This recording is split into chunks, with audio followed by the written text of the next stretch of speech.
Many people watching this video purchased a timeshare with the understanding the timeshare could be sold or rented to anyone of their choice, and you can also will your timeshare to your heirs and make it part of the estate or the family trust. At this point, you have learned this is an exclusive membership, not property. Every timeshare contract has a clause that reads, upon the member's death, the member agrees to allow the resort to pursue any contractual financial responsibilities with their heirs. God forbid something happened to you today, your heirs automatically become responsible for the contract's loan payments and maintenance fees. Here's your argument. My heirs never signed this contract, which is true. However, the resort's attorney will argue that on page 3, section A, you and anyone else who signed this contract have agreed to allow the resort to pursue any contractual financial responsibilities with their heirs. Although this may be considered unethical, the fact that it's in writing and you signed it makes it a legally binding agreement. Therefore, a court would render a judgment in the resort's favor and hold your heirs responsible for continuing to pay for the timeshare.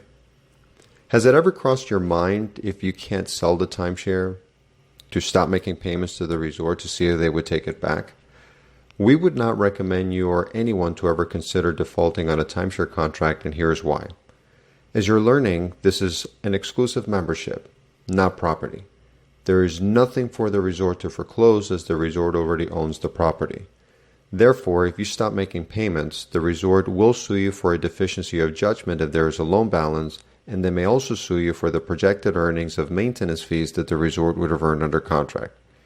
The developer's attorney will prove to a court that you've acknowledged the terms of the contract and agreed to pay off the loan and maintenance fees as long as you own the timeshare. The resort cannot quantify a lifetime of payments, but a court may render a judgment to the resort for projected earnings in a 15-year period. As your contract reads, your maintenance fees could potentially double every 10 years. Let's have a mental experiment. If you have 8 years left on the loan at $222 a month, that's a loan balance of $21,312. Let's say you have a maintenance fee of $1,000 a year.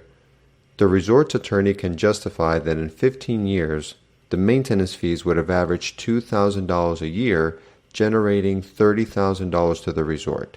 The attorney will justify a total of $51,312 in lost revenue.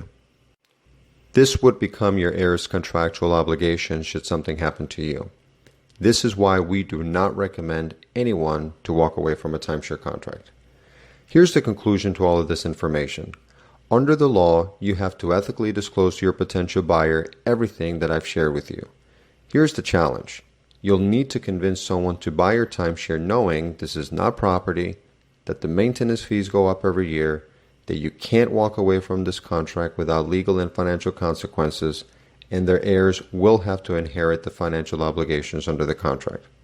With the internet, people are more informed, and should someone do research, they'll find out that on eBay, timeshares that once were purchased at $40,000 are selling for as little as $100. Selling your timeshare at significant loss is one option. The second option is to convince the resort to allow you to surrender your timeshare. Of course, the resort would not reimburse you for the money you paid. The benefit of this approach is that you may write off up to $30,000 of your purchase price as a loss on an abandonment of a secured property. This will be considered a tax deduction. Many people see this as a better option. To get $1,000 for your timeshare, or to get up to $30,000 as a tax deduction, would be a much better option if your goal is to get rid of the timeshare and receive some level of financial compensation. If you like to look at either of these options, we have a network of professionals that can provide you such services. I'm confident that this video has provided you with insight into how to sell or cancel your timeshare.